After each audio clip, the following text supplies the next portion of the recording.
Hey guys, I am Dr. Deepak Garg and today we will discuss management of metastatic malignant melanoma. So we have already seen from the classification that M1A is metastasis to the skin, M1B is metastasis to the lungs, M1C is metastasis, non-CNS visceral metastasis, and M1D is metastasis to the brain. And they are further divided into 0 and 1, where 0 is where LDH is not elevated and 1 is where LDH is elevated. So if a patient is presenting to us with a metastasis in cases of malignant melanoma, so first we will get a biopsy to confirm the malignant melanoma. Then we will, if it is metastatic, then in the staging investigations we will have to do the baseline staging, where we will confirm any metastasis to the skin, lungs, or non-CNS visceral metastasis that is confirmed by the PET scan. And for the brain mets, we will have to get a brain imaging separately. We can get a MRI brain, and we should get a LDH level, and then BRAF mutation testing should be done. So after we will have all the staging investigations and we know exactly where are the lesions. So now we will divide the disease into whether it is resectable disease or it is a unresectable disease.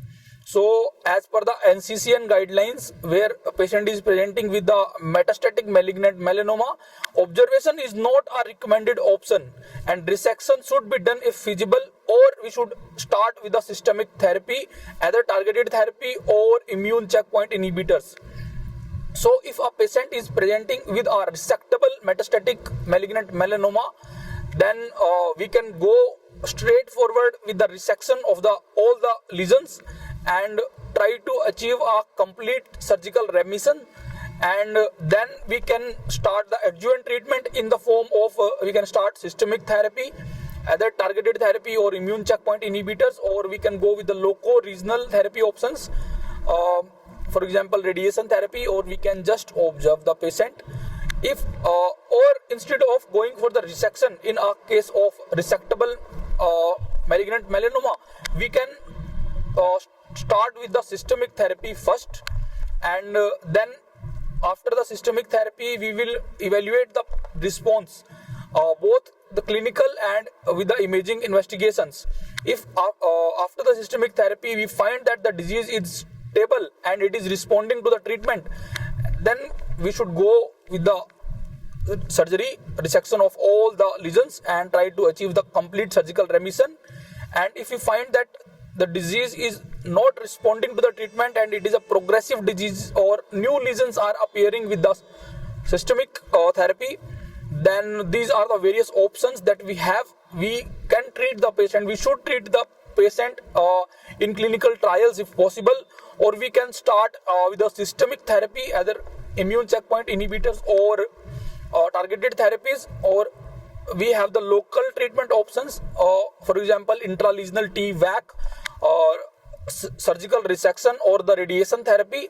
If all the treatments are failing, no systemic therapy is responding, then we can consider the best supportive care or the palliative care for the patient. Now about the role of radiation therapy in case of metastatic malignant melanoma. So should we consider RT for non-CNS metastasis? So this is from the NCCN, which is about the ablative treatment for intact extracranial metastasis. They say that the higher dosing with the conformational techniques, for example SBRT, may offer more durable local control.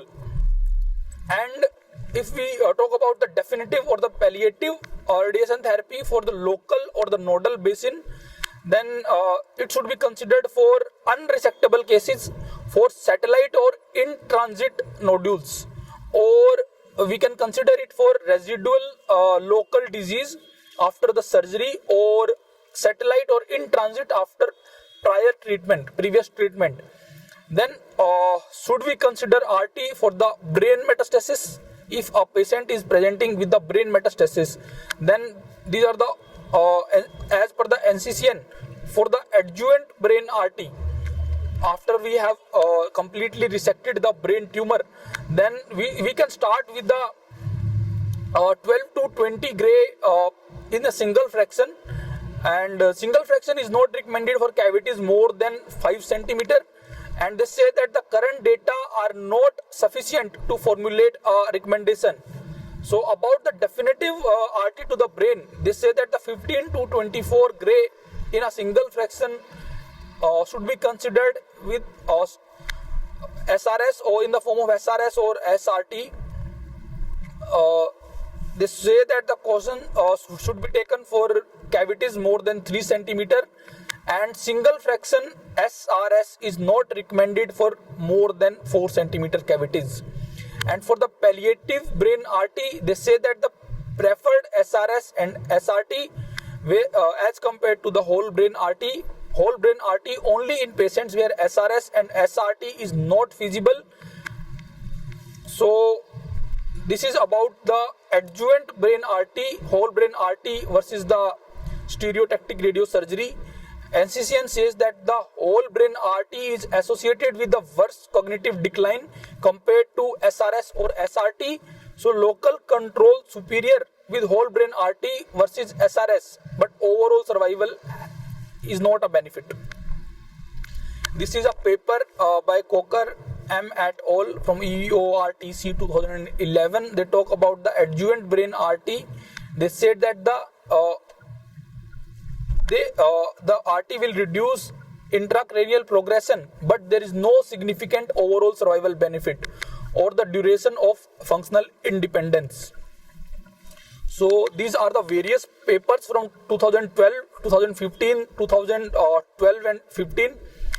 They say that they talk about the RT to the brain mets in the form of SRS or SRT as a primary treatment, as a definitive treatment.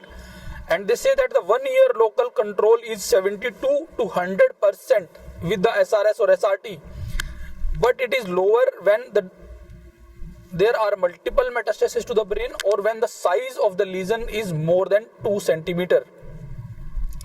So about whether RT should be considered along with the systemic therapy, then there are certain interactions between the RT and the systemic therapy.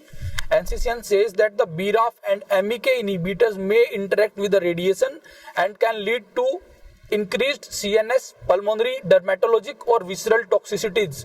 So should be stopped.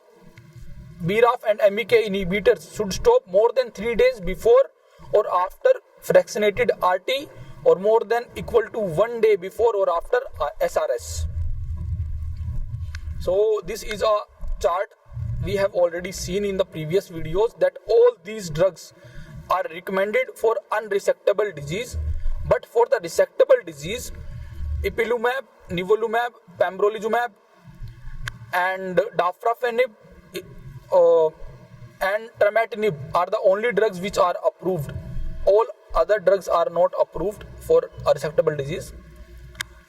So this is the paper from 2010 and 2016. They are saying that the systemic therapy ipilimumab CTLA4 inhibitor improve response rate, response duration, PFS and overall survival in patients with previously treated or previously untreated advanced disease.